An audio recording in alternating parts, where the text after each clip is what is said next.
ada wawancara mengenai evaluasi pendidikan nih Bu, khususnya di bagian sistem penilaian gitu Bu, penilaian pengeskoran gitu. Jadi mungkin langsung aja kali ya ke pertanyaan pertama gitu ya. Boleh silakan. Oke, bukan dari saya aja kali ya Bu. Jadi kalau sekolah ini tuh ada gak sih Bu dokumen khusus untuk sistem penilaiannya gitu? Iya. Terima kasih adik-adik mahasiswanya dari UNJ jurusan administrasi perkantoran ya. Saya akan menjawab seputar evaluasi penilaian ya, evaluasi pendidikan ya, terkait penilaian. Untuk penilaian sebelumnya kami menggunakan LMS ya, Learning Management System, di mana terpusat penilaiannya. Namun kami tidak memperpanjang untuk memakai Learning Management System karena di LMS hanya dari sifatnya secara pengetahuan aja. Jadi penilaiannya seperti kayak penilaian pilihan ganda, esai. Namun di implementasi kurikulum Merdeka ini kita pembelajarannya berbasis project. Sehingga kita penilaiannya atau assessmentnya adalah project. Jadi kami tidak LMS lagi, tapi kami sekolah secara mandiri untuk penilaiannya. Karena project kami membuatnya rubrik penilaian. Seperti itu. Kami membuat rubrik penilaian. Adapun asesmen sendiri itu kita ada asesmennya banyak ya, ada asesmen diagnostik non kognitif di awal itu untuk mengetahui gaya belajar siswa, profil siswa, gaya belajar atau profil minat siswa. Nah, kenapa? Karena di kurikulum Merdeka ini kan pembelajarannya memenuhi kebutuhan belajar siswa ya. Pembelajarannya memenuhi kebutuhan belajar siswa. Jadi kita melakukan asesmen awal untuk mengetahui gaya belajar atau profil siswa, minat siswa. Seperti itu. Gitu. Terus asesmen formatif pada saat proses pembelajaran, penilaiannya adalah formatif. Namanya asesmen formatif. Itu selama proses pembelajaran itu untuk melihat ketercapaian tujuan pembelajaran. Jadi kalau dulu mungkin bahasanya ulangan harian. Itu asesmen formatif ya. Iya, betul. Ada lagi asesmen sumatif. Asesmen sumatif ini dilakukan setelah suatu materi selesai. Gitu. Nah, kita untuk SMK 8 sendiri inilah tahun ketiga kurikulum Merdeka, di mana asesmen semester ganjil ini kami pendekatannya project. Jadi beda sama dulu kita kan kalau ulangan atau asesmen ya, dulu mungkin bahasanya ujian ya. Kalau sekarang bahasanya assessment ya, bahasa kita assessment. Jadi kita di akhir semester ganjil ini, kalau dulu kita kan ada ulangan bersama gitu ya, dulu ya, ngerjain pilihan ganda atau esai. Kalau sekarang enggak, kita bentuknya project. Jadi anak-anak asesmennya adalah project. Jadi mereka membuat project, ada hasil, ada produk yang dihasilkan, seperti itu. Dan bapak ibu guru memberikan nilainya bukan zaman kayak kita dulu pilihan ganda, misalnya soal 10 salah 2 nilai 8 bukan gitu, tapi ada rubriknya. Rubriknya itu adalah berdasarkan indikator-indikator dari tujuan pembelajarannya. Misalnya anak ini nilainya sangat baik ya, di rentang 91 sampai 100, katakanlah sangat baik 91 sampai 100. Itu seperti apa indikatornya?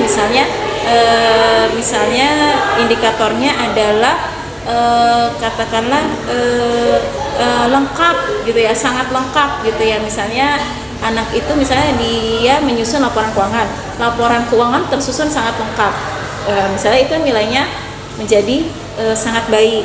Kalau laporan keuangannya misalnya hanya ada yang kurang, misalnya kurang catatan laporan keuangan misalnya ya, mungkin nilainya jadi 80 sampai 90 gitu. Jadi ada indikatornya. Jadi Bapak Ibu guru membuat yang namanya rubrik penilaian.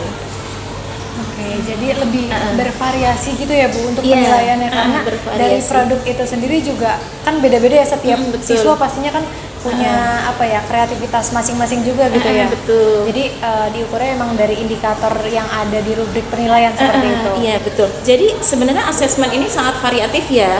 Asesmen ini sangat variatif adik-adik ya. Jadi bisa bentuknya pilihan ganda, esai, menjodohkan gitu ya. Apalagi itu yang kita tahu tuh, pilihan ganda, esai, menjodohkan, melengkapi dan lain-lain. Itu bisa di penilaian hariannya pada saat asesmen formatif.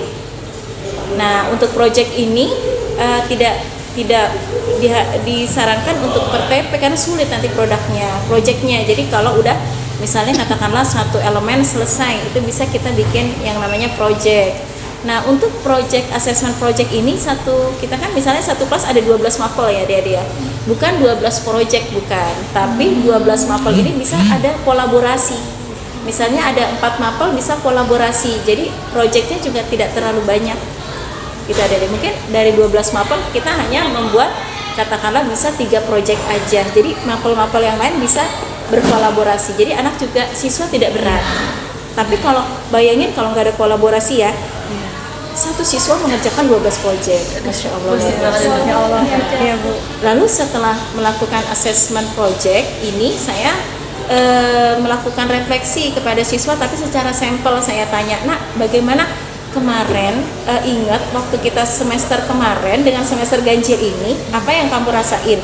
Semester kemarin kita kan masih yang ulangan bersama, ngerjain pilihan ganda, gitu ada yang ngerjain esai bareng-bareng. Kalau sekarang project, bedanya kalau dulu masih ada, kalau yang hilap nyontek temennya gitu kan, karena kan pilihan ganda ya dari sisi pengetahuan aja kan. Tapi kalau project enggak, mereka harus bagaimana dalam suatu kelompok itu mengerjakan sebuah project untuk menghasilkan produk, mereka harus otomatis harus berkolaborasi, kerjasama tim gitu kan. Lebih bagus ini ya kan, untuk mereka nanti buat kerja, mereka harus berkomunikasi, harus kolaborasi, harus komunikasi, harus berpikir kritis juga ketika menyelesaikan suatu project. Beda dengan yang assessment di sebelumnya yang pengetahuan aja, misalnya ngerjain ganda, esai gitu ya, gitu. Jadi gimana nak, Bu Titi nanya gitu ya, Bu, kalau dulu sih enaknya kita terjadwal, kita tuh enaknya abis ini kita ngapain, abis ini ngapain kita tahu gitu ya. Tapi ya nggak enaknya ya kita ya pilihan ganda kayak gitu ya, masa dibandingkan dengan project itu capek tapi seru. Ya itu kata anak-anak ya. Memang capek nak, capek banget, capek tapi serunya mereka yang biasanya sendiri dia harus gimana bekerja sama, karena project ini kebanyakan kita bentuknya kelompok gitu adik-adik ya. Jadi kalau kelompok kan berat sama pikul ya, berat sama dipikul, ringan sama dijinjing. Jadi kalau berkelompok kayaknya lebih ringan. Bagaimana adik-adik kalau misalnya itu kita bayangin sendiri-sendiri berat ya gitu ya, gitu. Seperti itu, Bu. Terima kasih banyak ya, Bu, untuk jawabannya. Penjelasannya juga sudah sangat jelas juga, dan kita sebagai mahasiswa sebenarnya juga relate sama penjelasan Ibu gitu, kayak kalau memang project memang lebih seru, cuman emang agak berat gitu ya. Oke, kalau gitu saya izin untuk melanjutkan pertanyaannya, Bu. Iya, siap. Kalau untuk kebijakan dari penilaian tersebut itu apakah Ibu mensosialisasikannya kepada guru, murid, dan juga orang tua? Mungkin kalau untuk guru sama murid udah pasti ya, Bu, tapi kalau untuk orang tua, kalau di SMK 8 sendiri seperti apa, Bu? Terima kasih, pertanyaan yang bagus ya. Untuk orang tua itu kita ada sosialisasi, misalnya ketika anak kelas 10 itu kan siswa baru ya, katakanlah yang masuk ke SMK 8 pasti dia ada MPLS ya, masa pengenalan lingkungan sekolah. Setelah itu kita ada juga mengundang orang tuanya ke sekolah, orang tua kelas 10, kelas 11, kelas 12, tapi nggak bareng ya, secara bertahap gitu. Itu kami mensosialisasikan kegiatan-kegiatan kami, kegiatannya apa aja, termasuk assessment gitu. Terus kepada siswa misalnya kami kan ada edaran, ada informasi kegiatan semester, juga namanya kalender akademik sekolah. Kami informasikan juga di kalender akademik sekolah itu untuk semua warga sekolah tahu. Kan ada kalender pendidikan yang dari dinas pendidikan, tapi kalender pendidikan ini kita breakdown, namanya kalender SMKN 8 Jakarta. Jadi kalau kalender pendidikan kan secara global ya, tapi kalau kalender SMK 8 kan kegiatan-kegiatan di 8 apa aja. Jadi lebih detail lagi ya, Bu ya. Kemudian kami sosialisasi kepada siswa misalnya pada saat upacara, menguatkan aja sikapnya, karena kan sudah ada kalender yang menjelaskan. Terus kami pada saat rapat kami informasikan kepada Bapak Ibu guru jauh hari sebelumnya. Karena kalau untuk assessment project itu perlu waktu banyak. Perencanaannya lama. Perencanaannya harus matang dulu. Iya. Tapi memang waktunya untuk siswa mengerjakan bisa adik-adik itu bisa 2 minggu. Iya. Seminggu itu paling cepat 2 minggu gitu. Tapi memang hasilnya ya begitu seru ya, Masya Allah. Terima kasih banyak Bu. Jadi secara tidak langsung sebenarnya sejak awal masuk di sini untuk murid-murid baru, dari setiap orang tuanya juga sudah tahu ya Bu asesmennya seperti apa gitu. Jadi dari orang tuanya juga bisa untuk membimbing mungkin juga ya gitu. Oke Bu, seperti itu. Terima kasih banyak. Mungkin saya izin untuk melanjutkan lagi ya Bu. Kalau untuk yang bertanggung jawab dalam merancang dan mengelola sistem penilaian itu di sini siapa Bu? Ya, untuk penilaian itu konsepnya ada di kurikulum. Nah, tapi pelaksana teknisnya adalah Bapak Ibu guru. Jadi kami dari kurikulum membuat konsep bagaimana asesmen itu. Contohnya kami mulai bergerak ke asesmen project. Walaupun hariannya macam-macam ya, pilihan ganda, esai gitu ya, ada yang dijodohkan. Tapi di asesmen project ini kami kurikulum harus konsepin dulu. Karena kalau kita nggak konsepin, Bapak Ibu guru jadi bingung. Tapi ketika kami konsepin, kami bikin formnya gitu ya, menjelaskan apa harus project, terus bagaimana teknisnya itu ada di kurikulum. Setelah itu kami matang konsepnya, kami ke Bapak Kepala Sekolah untuk Bapak mengetahui, menyetujui. Setelah Bapak mengetahui, menyetujui, kami mensosialisasikan kepada Bapak Ibu guru jauh hari sebelum asesmen itu dilakukan gitu. Nah, secara teknisnya ini Bapak Ibu guru yang menyusun, melengkapi form yang dari kita tadi gitu. Dan berarti untuk kepala sekolah itu nantinya menyetujui yang paling akhir gitu ya Bu untuk sistem penilaian ini. Bapak, jadi diketahui oleh Bapak Kepala Sekolah. Terima kasih banyak Bu. Di sini saya mau kilas balik lagi terkait penilaian formatif sumatif yang tadi Ibu jelaskan. Gitu ya. Tadi kan Ibu udah bilang kalau misalkan kita tuh kebanyakan itu project, tapi kalau misalkan untuk yang lain-lain kayak tugas biasa, kayak kuis itu tetap dilaksanain nggak sih Bu? Kalaupun dilaksanain itu frekuensi pelaksanaannya gimana? Iya, untuk tugas kuis itu masuk ke penilaian yang per TP, pertujuan pembelajaran atau disebut formatif. Itu udah masuk ke formatif.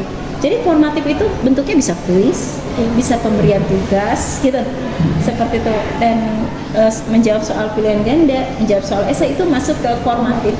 Jadi penilaian itu dilaksanakan pada saat proses pembelajaran. Untuk hasilnya yang akan didapatkan oleh para siswa itu dari pihak guru itu memberikan feedback juga nggak Bu? Iya, jadi kita itu punya form, kami itu punya form, masih di Excel ya, itu untuk Bapak Ibu guru mengolah menjadi nilai akhir.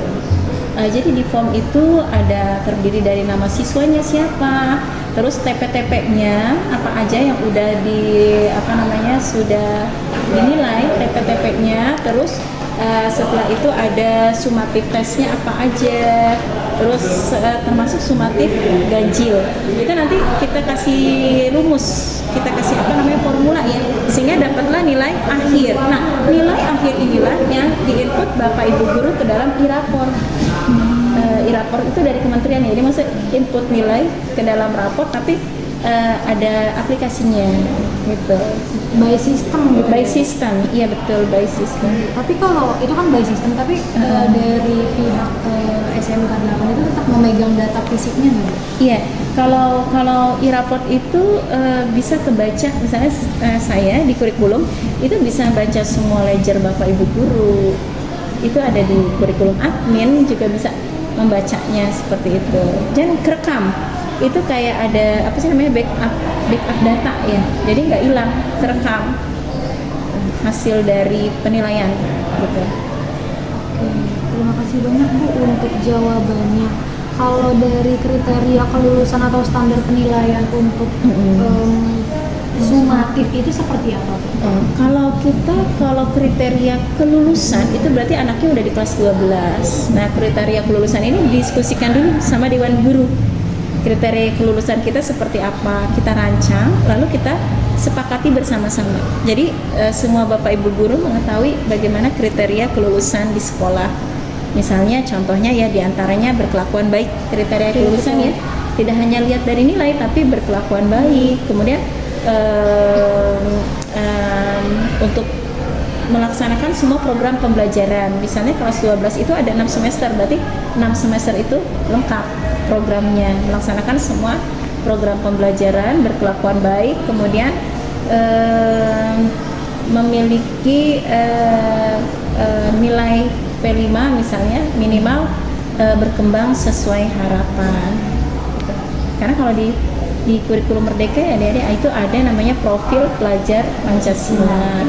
Kita bikin project namanya namanya P5, yaitu project penguatan profil pelajar Pancasila P5. Oke, mungkin aku lanjutkan ya Bu. Iya siap. Jadi kalau misalkan alat evaluasinya ini kan tadi lu bilang ada yang esai, ada yang gitu yang ada yang tes. Terus kalau yang praktik itu mungkin ya membuat proyek gitu-gitu. Project. Nah kalau misalkan ada gak sih Bu di sini tuh kewajiban untuk yang non tes gitu kayak harus observasi atau harus wawancara gitu. Itu di sini ada. Iya, pertanyaan yang bagus. Observasi, wawancara itu adalah bagian dari project. Jadi ketika anak mengerjakan project itu bisa dilalui dengan wawancara. Misalnya contoh tadi anak-anak project itu kan mereka ke dunia nyata ya, dunia nyata. Contohnya anak kelas 10 bikin project bagaimanakah menyusun laporan keuangan perusahaan jasa berskala kecil. Misalnya contohnya salon kecil gitu ya, bengkel-bengkel mereka bikin menyusun laporan keuangannya. Mereka harus terjun beneran tuh ke bengkel-bengkel atau salon-salon, nggak usah salon-salon yang mahal tapi yang dekat-dekat rumahnya aja. Misalnya salon dekat rumah. Kan kalau di sekolah itu kan, ini teman-temannya ya. Oke, nanti nyusul aja ya. Nyusul aja ya. Terima kasih ya. Iya Ibu. Ya, hidupnya masih muat gak ya? Udah cukup Bu, muat. Iya. Ya, adik-adik karena Bu Titinnya masih banyak kerjaan, jadi lanjut aja ya. Iya Ibu, dilanjut aja. Jadi sampai mana ya lupa deh. Terjun langsung ke bengkel salon Bu. Oh, ini. Jadi project itu adalah project beneran. Jadi bukan project bohongan. Waktu misalnya contoh ya anak kelas 10 kan belajar menyusun laporan keuangan kan ceritanya perusahaan-perusahanan. Misalnya bengkel-bengkelan atau salon-salonan. Bohongan gitu ya ibaratnya cuma cerita gitu. Tapi kalau ini nanti project itu mereka bikin emang beneran. Mereka beneran ke salon tapi nggak usah susah-susah. Kalau usahanya udah besar kan agak susah ya menembusnya ya. Tapi misalnya salon dekat rumah, bengkel dekat rumah. Misalnya apa ya, ada jasa mungkin bentuknya jasa yang kecil-kecil, lalu mereka akan coba menyusun laporan keuangan di perusahaan itu yang tadinya dia udah belajar sebenarnya di sekolah, tapi kan bentuknya ada di cerita.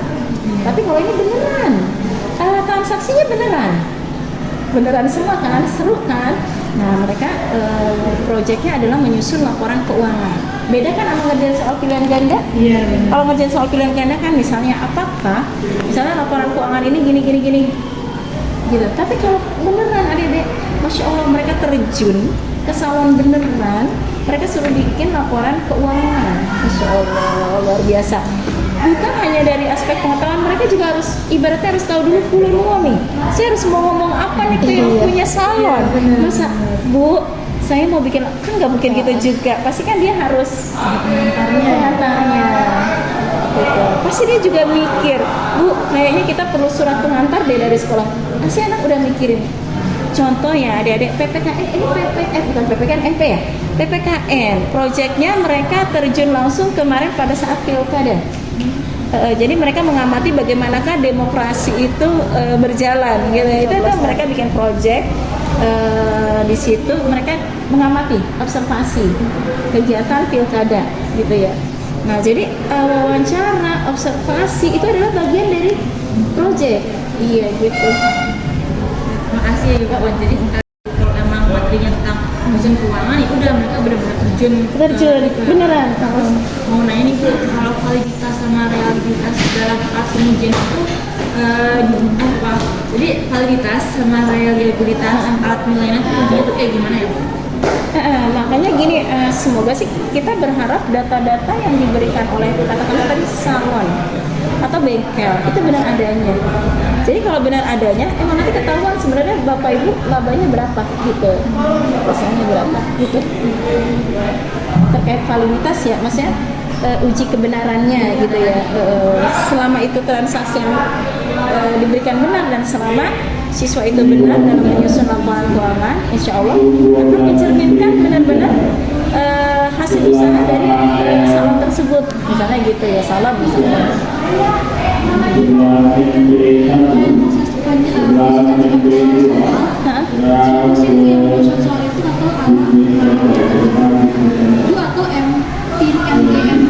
Oh iya, pertanyaan bagus. Kalau untuk soal itu kita biasanya MGMP mapel. Jadi kalau di SMK Norman ini adik-adik ruang kerjanya adalah berdasarkan mapel. Jadi katakanlah satu kelas ada 12 mapel, berarti gurunya terbagi dalam 12 ruangan gitu. Jadi kita ruangannya nggak gabung, nggak rame-rame, tapi kita ruangannya gini deh. Mapel karena Bu Titin ngajar akuntansi, Ibu tuh ada di ruang guru akuntansi. Misalnya ada lagi Ibu A ngajar PPKN, itu adanya di ruang guru PPKN gitu.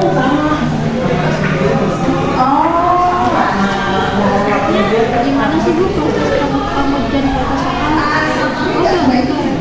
Oh iya betul. Kalau itu mungkin dulu ya sebelum bentuk project ya. Kalau sekarang kan project lebih kepada aktivitas ya. Kalau project itu lebih kepada aktivitas bedanya. Tapi kalau pilihan ganda kan ada proses analisis gitu ya. Jadi soal ini kalau yang pilihan ganda lebih kepada ini ada yang formatif yang selama proses pembelajaran. Itu misalnya ujinya gimana ya, analisisnya. Misalnya ternyata di soal itu ada anak seluruh siswa di kelas nilainya jelek. Oh itu dianalisis lagi sama gurunya. Kenapa nilainya jelek? Oh mungkin tujuan pembelajaran belum tercapai gitu. Jadi itu guru itu melakukan refleksi. Akhirnya dia di pertemuan berikutnya dia otomatis munculin ya yang tadi yang soal yang anak-anak rata-rata sulit nggak bisa jawab. Nah, kenapa ini sulit? Menurut kamu ini sulitnya yang mana? Nah itu kita melakukan analisa seperti itu. Kita cek kenapa soal ini banyak anak yang salah ya gitu. Mungkin kita belum sampai ke situ ketercapaian tujuan pembelajarannya sehingga guru tersebut harus lebih memaksimalkan kembali yang kurang-kurang tadi. Nggak apa-apa di pertemuan berikutnya, nggak apa-apa. Kalau misalnya ada kuis atau virtual pilihan ganda atau esai, itu ada tersebut kisi-kisi soal yang digunakan oleh guru yang membuat itu. Iya, soal pilihan ganda esai ya. Oh kisi-kisi. Kalau kisi-kisi kita buat ya. Namun sekarang harapannya adalah soal itu gini adik-adik, soal itu lebih kepada soal kayak asesmen nasional. Soal asesmen nasional itu gini, ada stimulus. Kayak kita ngerjain dulu soal matematika sama bahasa Inggris ya.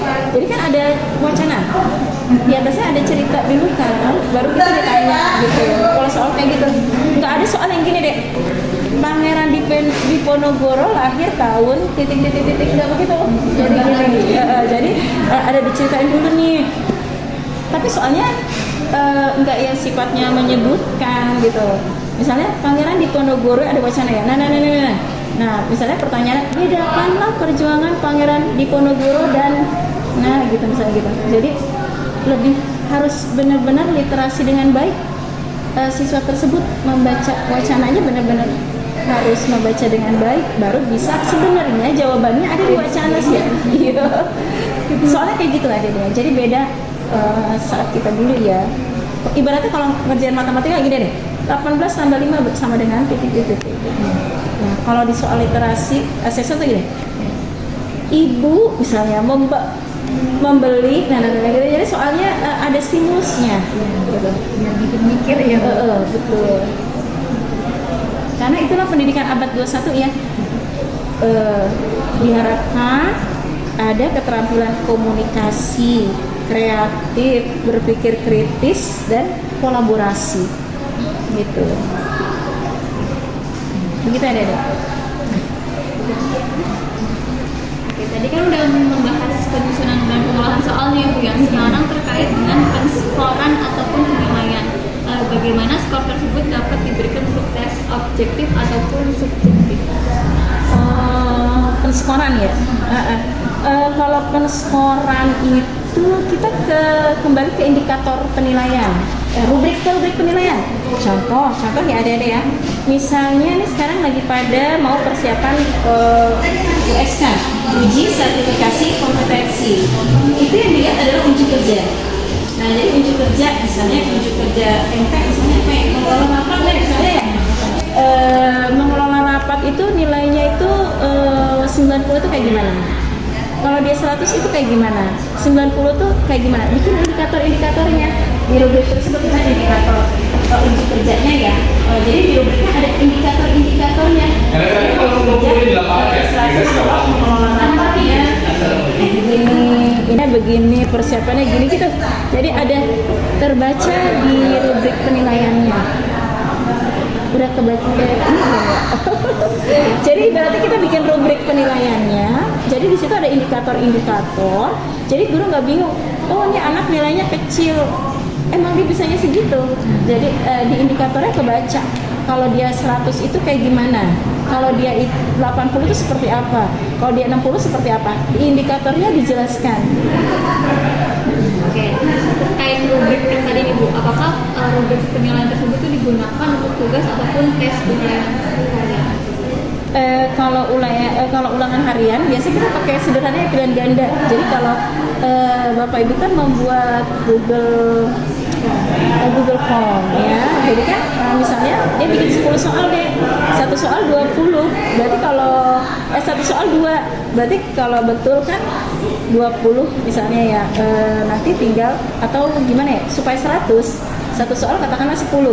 Misalnya itu anak salah 2, 80 kan. Itu untuk soal objektif. Tapi kalau soal project nggak bisa begitu. Udah nggak bisa pakai Google Form. Tapi mereka bikin rubrik yang tadi saya ceritain. Ada indikator-indikatornya. Nilai 100 itu kalau dia mencapai seperti apa? Nilai 80 itu seperti apa gitu. Terus terkait bagaimana hasil penilaian itu diproses untuk menghasilkan nilai akhir dari peserta didik. Iya, tadi kami dari kurikulum memfasilitasi seperti Excel, filenya Excel. Di Excel itu ada formative test, itu TP1, katakanlah ya saya kasih gambaran. Misalnya MP, manajemen perkantoran itu kelas 10 elemennya ada 2. Misalnya ya, elemennya ada 2, elemen A, elemen B. Nah, elemen A itu misalnya ada 3 TP, elemen B ada 2 TP, ada 5 TP kan adik-adik.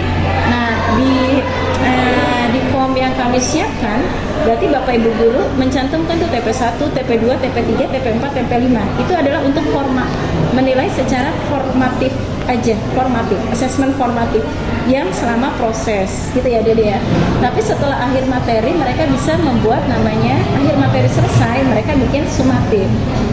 Atau mereka kayak gini nih akhir semester ganjil, mereka bikin project gitu. Nah itu nilainya digabungin semua, kita pakai rumus. Misalnya ada nilai akhir itu misalnya katakanlah nilai akhir sama dengan nilai rata-rata tujuan pembelajaran ditambah nilai sumatif ditambah nilai sumatif akhir semester ganjil bagi 3 misalnya gitu. Itu udah kami rumuskan dari kurikulum, kami udah bikin formatnya. Jadi semua guru standar, formatnya terstandar.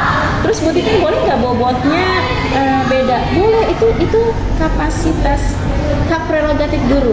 Misalnya Bu Titin saya prosesnya tinggi bobotnya. Katakanlah saya proses bobotnya 60%, tapi asesmen ganjil yang project tadi 40% boleh, karena prosesnya itulah yang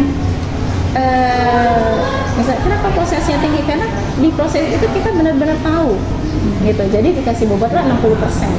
Jadi kan 60% dikali TP tadi ya, rata-rata TP ditambah 40% dikali sumatifnya, itu nilai akhir. Nah, nilai akhir ini yang input ke dalam e-rapor. Gitu ya, Dede. Selanjutnya kita mau tanya bagian teknik pengolahan nilai. Jadi bagaimana nilai siswa di SMK 8 ini diolah? Apakah penggunaan rata-rata, nilai tertimbang, atau ada metode lain? Jadi tadi ini masih lanjutan yang tadi sebenarnya. Diolah tadi kita ada form, Bapak Ibu tinggal masukin aja nilai formatif, nilai sumatif, nanti udah ketemu deh tuh nilai akhir yang jreng gitu. Jadi kayak Ibu Titin yang input nih, masukin, nanti ketemu deh nilai akhir misalnya katakanlah 90 gitu ya. Nah 90 inilah nanti pas kami tahun ini input ke e-report yang dari kementerian itu kami berdasarkan nilai akhir aja. Jadi cuma satu nilai yang ditarik, nilai akhir. Kalau kemarin kan Ibu Titin pakai nilai tujuan pembelajaran capek, kayaknya Ibu kasihan. Jadi sekarang Ibu ngambil dari nilai akhir aja. Adik-adik, nilai akhir itu di e-report mungkin saya gambarin ya. Itu ada format untuk di-download. Jadi kita download dulu formatnya. Udah kita masukin nilainya, terus kita upload, udah rapotnya jadi selesai. Udah tinggal capaian kompetensi singkat, udah selesai jadi 15 menit selesai saya. Tapi kalau yang itu tadi deh, formnya itu udah dilengkapi sama Bapak Ibu guru, form yang dari kami, dari kurikulum. Tapi kalau form itu belum lengkap, nggak bisa kita ketemu nilai akhir kan. Iya, tapi adik-adik dari assessment ini kan lebih kepada pengetahuan ya, keterampilan ya. Tapi yang paling terpenting harapan kami adalah soft skill, sikap. Karena itu akan mereka hadapi di dunia kerja. Karena kan SMK 8 waktu kelewat itu. Kalau SMK kan mereka diarahkan untuk bekerja. Kalau dulu Bu Titin SMA IPA harus kuliah gitu kan. Tapi kalau SMK ada emang mereka untuk bekerja. Jadi kami selain untuk secara hard skill berarti kan secara kompetensi ya, skill secara pengetahuan keterampilan, tapi juga soft skill itu utama, beneran. Ketika kita kerja, ketika kita diwawancara, sepinter-pinternya dia, kalau soft skillnya kurang, pasti akan menjadi suatu pertimbangan bagi HRD atau siapa yang menseleksi ya. Begitu kan ya?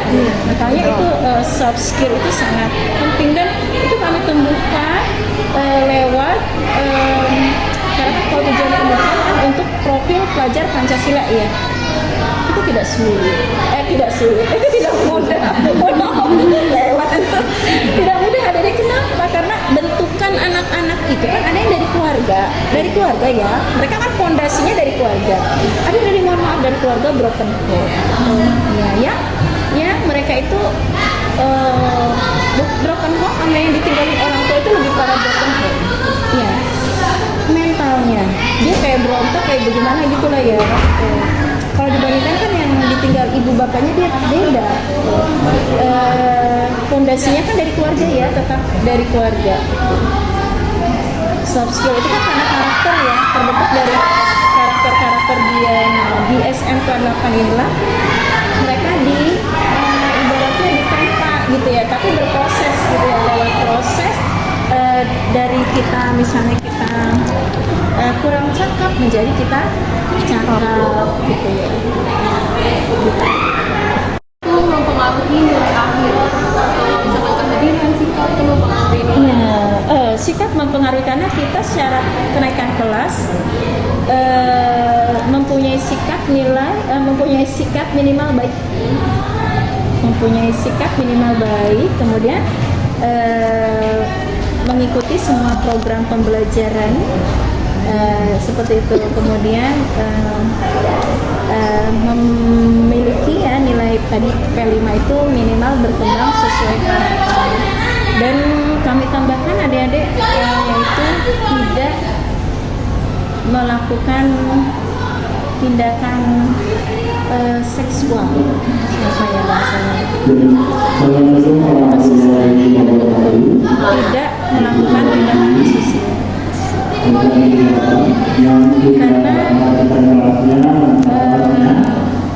Karena bisa jadi tindakan asusila itu karena pengaruh gadget ya, gadgetnya sungguh luar biasa, medsos luar biasa, sehingga dia punya misalnya dia nonton video atau apa yang dia jadi konsumsi dia lewat data, sehingga dia merusak otak dia ya, jadi bisa menghancurkan dia sendiri dan bisa jadi tidak naik kelasnya. terus melakukan tindakan asosial itu yang luar sekolah atau orang tua mengundurkan diri, orang tuanya mengundurkan diri.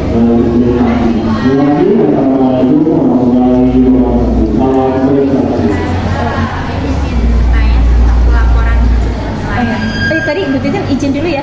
Ini kayak kami di SMK 8 punya budaya positif adik-adik ya. Budaya positif ini untuk anak-anak dalam pembentukan karakter atau soft skill tadi ya. Kita ada budaya-budaya positif seperti terus kalau di SMK 8 baru mau masuk gerbang itu kita gurunya berbaris-baris panjang banget barisannya. Nah, gurunya itu berdasarkan jurusan. Karena jurusan kan kita ada 5 ya, ada di jurusannya. Jadi Senin jurusan A, Bapak Ibu guru jurusan A, Selasa jurusan B. Panjang itu tuh panjang. Kalau mungkin pernah kesini pagi-pagi di pukul 6 itu kita ada sambut siswa pagi hari. Itu kita barisannya panjang. Itu guru semua. Guru berbaris-baris terus anak kita senyum sopan terima S. Maka udah itu setiap harinya begitu anak-anak kita menyambut anak-anak dengan bahagia. Dari pertama dia melangkahkan ke gerbang kami sudah ini pokoknya posisi ancang-ancang. Jadi kita udah menyambut mereka. Ya, terus udah menyambut mereka, adik-adik ada sudah dari Son Pusa untuk yang muslim itu sudah diarahkan untuk membaca Al-Quran. Yang non muslim gimana, kita itu sangat toleransi di SMK 8 itu ada agama Protestan, Kristen Protestan, Katolik, Hindu, Buddha. Itu oleh Bapak Ibu gurunya, kebaktiannya yang non muslim ada tempatnya mereka ketemu Bapak Ibu gurunya. Katakanlah Kristen kebaktian ya deh, itu di 6.30 sampai 6.45. Setelah itu kita semuanya menyanyikan lagu Indonesia Raya dan membacakan deklarasi sekolah laboratorium Pancasila. Intinya kalau sekolah laboratorium Pancasila untuk ini sih gaung-gaungin aja supaya kita meminimalisir dari kayak kita berjanji pada diri sendiri ya, bahwa saya tidak akan melakukan tindakan seksual, ibaratnya kayak gitu, bahwa saya tidak akan melakukan intoleransi, bahwa saya tidak akan melakukan bullying gitu. Terus kita di jam 12 itu kita sholat zuhur berjamaah dulu baru istirahat. Kita ini diganti sekarang sholat zuhur dulu baru berjamaah semuanya bareng. Jadi waktunya sholat semuanya sholat semuanya terus baru istirahat ya. Selain Bapak Ibu guru memberikan inspirasi yang baik kepada siswa, memberikan teladan yang baik kepada siswa itu.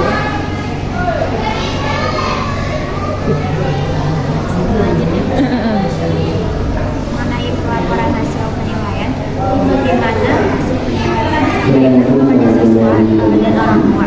Soalnya dalam bentuk rapor atau laporan perkembangan atau pertemuan orang tua. Ya adik-adik sebenarnya pertanyaannya berkelanjutan ya, ini endingnya ya. Jadi kan tadi Bapak Ibu guru input nilai akhir ke rapor ya, nanti tinggal dicetak udah bentuknya namanya rapor. Itu namanya sistem rapor yang dari kementerian. Dicetak udah bentuk rapor, baru rapor ini adik-adik kita sosialisasikan, kita distribusikan dari wali kelas kepada orang tua.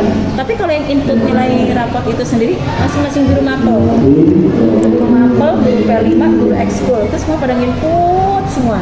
Tapi yang print wali kelas, yang distribusi wali kelas, yang mengkomunikasikan ke orang tua adalah wali kelas gitu. Kalau kita hanya pandemi aja kita secara online ya. Tapi setelah pandemi lewat kita ini ketemuan langsung luring. Jadi kita emang ketemuan langsung. Apakah dari laporan tersebut memberikan tentang pengajuan siswa?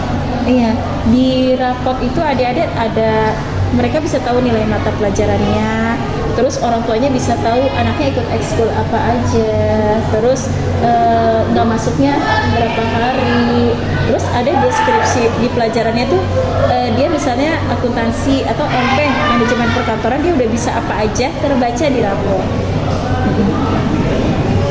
Apakah ada mekanisme menanggapi keberatan siswa atau orang tua terkait nilai? Gimana?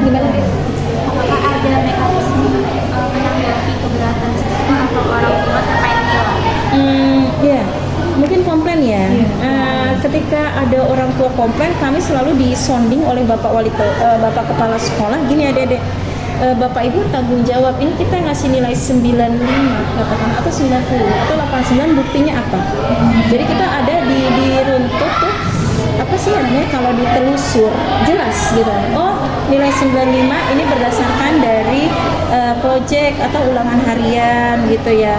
Terus kok dia misalnya kok terbaca ada alfa 3, ada buktinya, misalnya buktinya tidak hadir di berapa hari gitu, karena di kelas sendiri adik-adik ada jurnal kelas, ada daftar kehadiran siswa, dan apabila siswa tidak hadir misalnya katakanlah lebih dari 3 kali alfa, itu langsung home visit wali kelas ke rumahnya.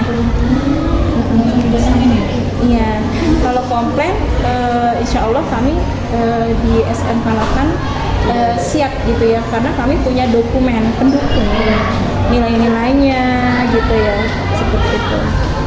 Maksudnya dia tidak hadir atau dia tidak mengumpulkan tugas, kami ada rekamannya, punya gitu. Ada pernah sebuah sekolah gurunya dikomplain kenapa anaknya tidak naik kelas, orang tuanya pengacara. Di sini gurunya kalah. Kenapa? Karena dia tidak punya dokumen. Dia nggak punya dokumen untuk mengatakan kenapa anak itu tidak naik kelas. Seperti itu adalah orang tuanya kalah, orang tuanya pengacara kalah, jadi gurunya kalah. Tapi insya Allah kalau untuk di SMP 8 sendiri, nilai kami itu kami punya dokumen yang kuat ya, mengatakan anak ini kenapa nggak naik kelas. Mungkin bukan hanya masalah nilai, tapi ada masalah sikap, ya, begitu, seperti itu. Ada rekaman-rekaman sebagai bukti pendukung gitu ya. Dulu pernah Bu Titin waktu tahun berapa itu ya, dari kami dilaporkan di apa sih komisi anak, komisi perlindungan anak. Iya ya, gara-garanya ada anak orang tuanya nggak terima ya, jadi itu anaknya kan mencuri ya, maksud nggak terima, terus kami dipanggil guru-gurunya, kami ke sana, kami pokoknya polos aja kita. Ya kita kasih tahu ya kita begini-gini, alhamdulillah kita menang, alhamdulillah, maksudnya kita nggak ya disalahkan gitu, seperti itu. Itu karena mengapa anak itu melakukan itu, karena kan bapak ya ceritanya itu ya. Jadi anak itu melakukan mencuri. Oh iya, mencurinya secara terorganisir. Ada mencurinya secara terorganisir. Ada. Jadi kalau orang mencuri kan dia ngambil gitu, tapi kalau ini nggak terorganisir, jadi dia punya orang-orang, dia mengorganize gitu, gimana caranya gitu. Komplotan, ya serem juga ya. Karena orang tuanya mengundurkan diri sih. Tapi ini masalahnya keluarganya ada yang nggak terima gitu. Tapi ya kami melakukan pembinaannya, dia nggak langsung dia keluar aja, tapi dibina gitu, menyadarkan bahwa ini adalah suatu hal yang salah gitu. Jangan dibela ya Bu, walaupun salah, maksudnya untuk anak sendiri itu kan, tapi kalau salah ya udah salah. Mungkin ini kali ya karena faktor ekonomi. Iya, faktor ekonomi. Alhamdulillah setelah itu udah nggak ada lagi yang kehilangan. Mencuri apa itu? Kas kan biasa di kelas tuh ada, mereka ngumpulin ya buat Biasanya sih seperti itu Bu. Umumnya, tapi memang saya juga pernah merasakan, ngalamin ya. Iya, jadi kita memberikan kemana-mana ini bukan tindakan yang benar, ini ngeri. Kalau masih muda aja udah begini, tak gimana kalau udah dia sukses punya pekerjaan, ini bibit-bibit korupsi juga ya. Begitu adik-adik. Emang soft skill sangat penting deh. Bahkan saya bilang ke anak-anak, nah kalau kamu mengenai penilaian sikap dan keterampilan. Nah, apakah sikap dan keterampilan siswa itu juga dievaluasi gitu? Selain dinilai, apa juga dievaluasi? Jadi kayak project tadi itu, kalau project itu adalah gabungan ketiga-tiganya. Sikap, pengetahuan, keterampilan, itu ada di project semua gitu, di penilaian project. Jadi kita menilai semuanya. Kalau sikap gimana sih Bu Titin? Dengan mengobservasi ya, dengan pengamatan. Kalau sikap kan nggak ada nilai 80, 90, 100, tapi dengan pengamatan, oh dia sangat baik, dia baik, dia cukup baik gitu ya, dengan pengamatan. Kalau sikap. Kalau keterampilan berarti ada unjuk kerjanya, bentuknya unjuk kerja gitu. Kalau pengetahuan tadi sudah di pas-pas formatifnya, misalnya mereka dilihat kemajuannya lewat assessment formatif setiap proses KBM gitu ya, dengan melihat ketercapaian tujuan pembelajaran gitu deh. Tapi ada evaluasinya Bu? Ada evaluasinya. Metode yang digunakan itu evaluasi penilaian diri atau ujian diri? Kalau di SMK ini menggunakan metode apa? Jadi tadi ini kayaknya ada di pertanyaan yang awal-awal ya. Mungkin tadi karena baru nyampe aja ya. Ini bisa formatif tes, bisa sumatif tes. Penilaian diri, iya penilaian diri itu ke refleksi ya. Refleksi, jadi penilaian diri, oh saya udah paham materi ini. Jadi Bapak Ibu guru, adik-adik ketika selesai di dalam, misalnya hari ini ketemu nih, misalnya contohnya Bu Titin 4JP. Pas ketemuan terakhir sama anak-anak, kita melakukan refleksi kayak gini. Anak-anak, apakah kamu paham dengan materi yang barusan Ibu sampaikan? Gitu. Bagaimana perasaan kamu? Gitu ya. Adakah kendala? Atau ada yang belum paham? Itu kita melakukan refleksi ya. Refleksi itu meng-cross check aja antara sebenarnya ini anak udah paham apa belum sih ya? Gitu. Jadi kita menilai kita juga. Kalau penilaian diri kan gini ya deh. Penilaian diri kan saya sudah paham ini gitu ya, saya udah mengerti ini. Kalau penilaian antar teman kan temannya yang nilai temannya lagi, masih ada penilaian diri, penilaian antar teman masih, cuma itu di proses. Selanjutnya saya mau tanya, untuk evaluasi program penilaian itu apakah ada evaluasi berkala terhadap keefektifan sistem penilaian? Iya, terima kasih.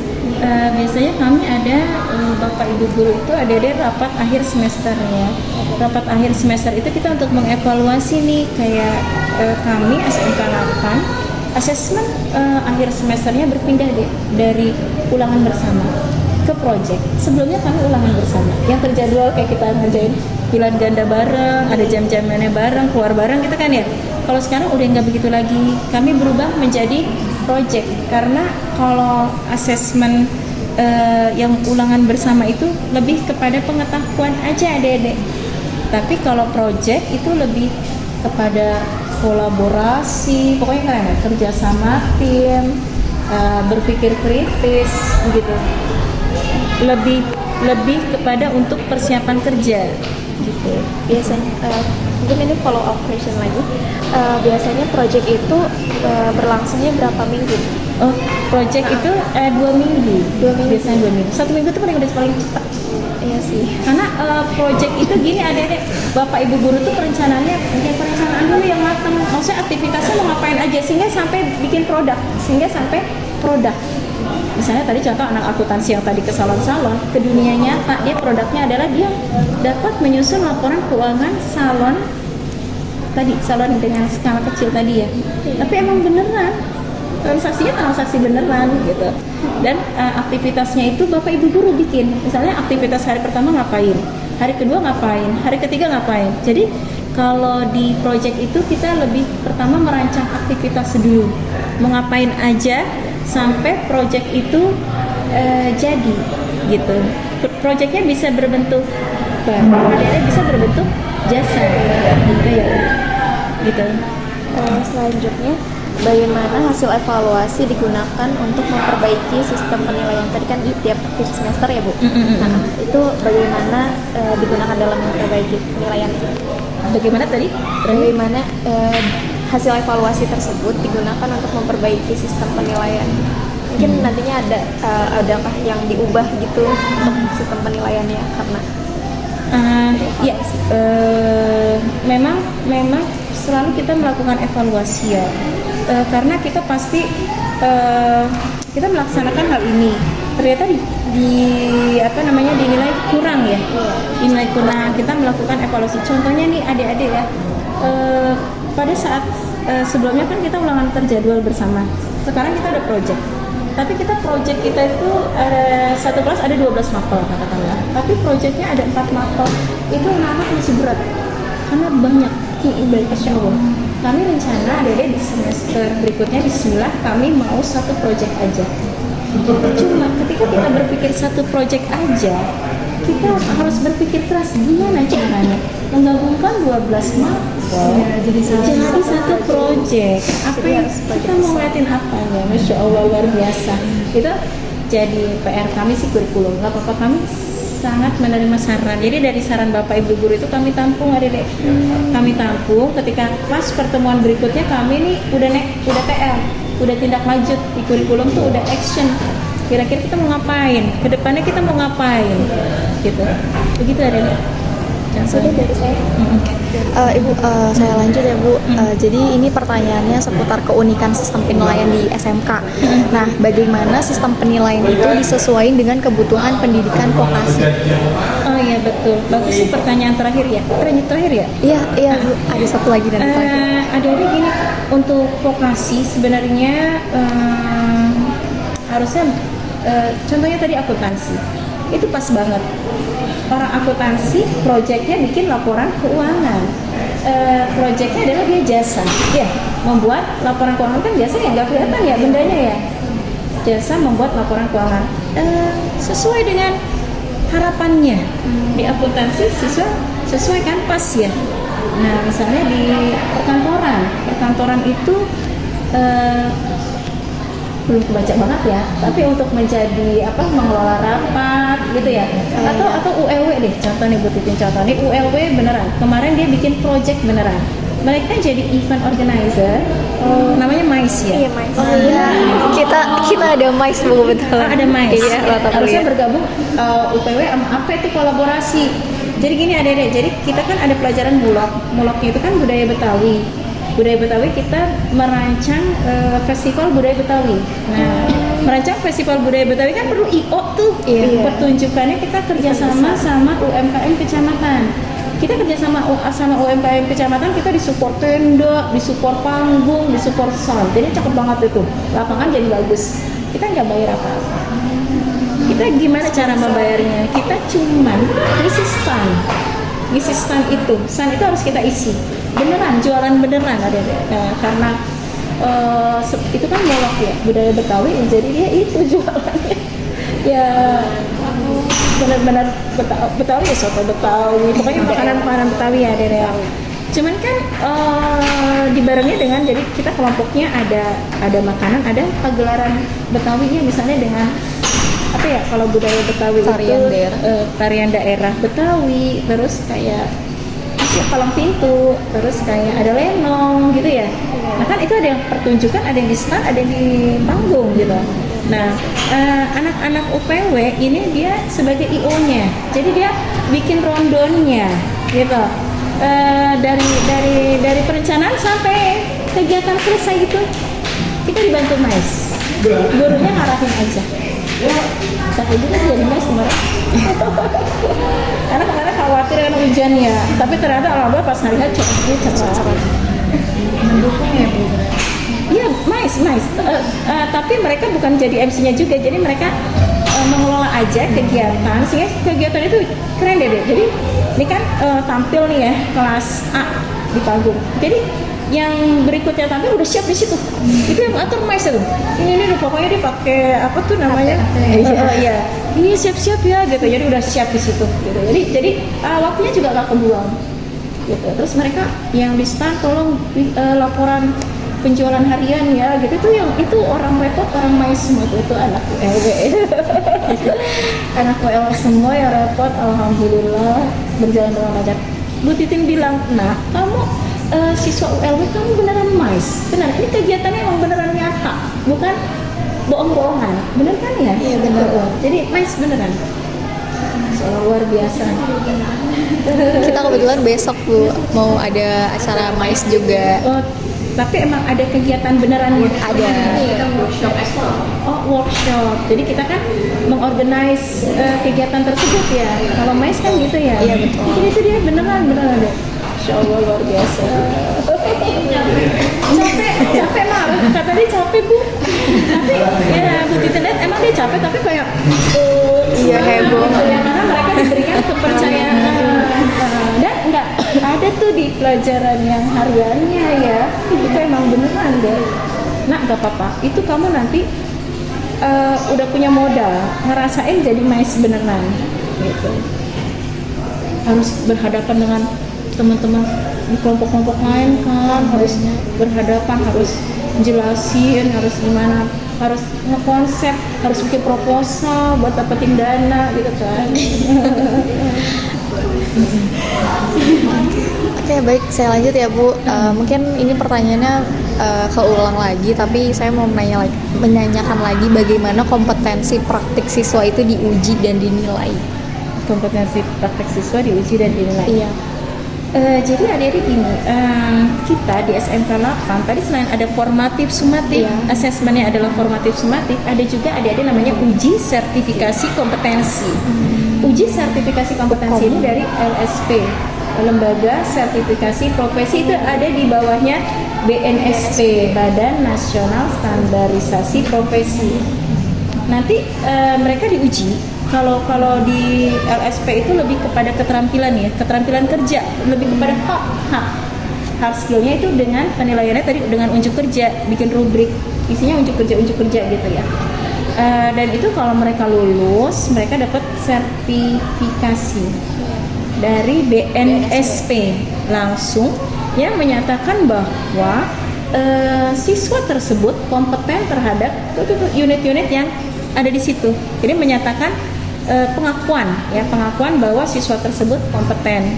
Itu untuk di ending di SMK 8 mereka ikut uji sertifikasi kompetensi, dan itu laku kalau anak itu mau kerja sebagai apa ya, ibaratnya kayak skill passport ya. Untuk kerja itu mereka melampirkan sertifikat dari BNSP kan namanya, kan itu deh atasnya kan kepalanya BNSP, bukan SMK 8 tapi udah nasional iya, Jual banget. Tapi emang untuk mencapai itu emang empot-empotan juga kita. Jadi kita prosesnya yang kita harus berhadapan dengan anak yang bermasalah di keluarga, Masya Allah luar biasa. Harus memotivasi gimana caranya semua anak bisa lulus 100%, Masya Allah. Tidak ada ya. Begitu ya. Selanjutnya uji sertifikasi Semua ya. Terima kasih banget ya buat jawabannya, kita jadi